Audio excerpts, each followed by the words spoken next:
বিগত বৰ্ষৰ দৰে এই বছৰো ঘিলাধাৰী উচ্চতৰ মাধ্যমিক বিদ্যালয়ত অমৃত বৃক্ষ আন্দোলন কাৰ্যসূচী সম্পাদন কৰিবলৈ আগবাঢ়িছোঁ।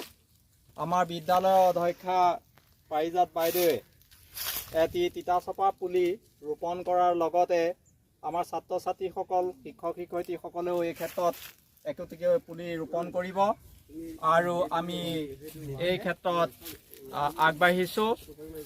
যিহেতু আমাৰ লক্ষ্য হৈছে সেউজ ভৱিষ্যতৰ বাবে আমি এই কাৰ্যসূচী সম্পাদন কৰিছোঁ। প্ৰতি বছৰে পালন কৰি অহা হয়। এই বছৰ আমি এই উদ্দেশ্য আগত ৰাখি আমাৰ এই ঘিলাধাৰী উচ্চতৰ মাধ্যমিক বিদ্যালয়ৰ চৌহদত আমি এই বিভিন্ন ধৰণৰ ফল মূলৰ পুলিয়ে হওক বা অন্যান্য পুলিসমূহ ৰোপণ কৰিবৰ বাবে আহিছোঁ, সমবেত হৈছোঁ।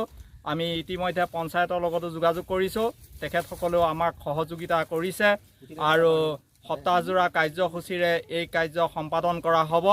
আজি এই শুভাৰম্ভণি অনুষ্ঠানত আমাৰ অধ্যক্ষা পাৰিজাত বাইদেৱে এটি পুলি ৰোপণ কৰাৰ পিছতেই প্ৰত্যেক শিক্ষক শিক্ষয়িত্ৰীয়ে একোটিকৈ পুলি ৰোপণ কৰিব, লগতে ছাত্ৰ ছাত্ৰীসকলেও সহযোগিতা কৰিব। ধন্যবাদ।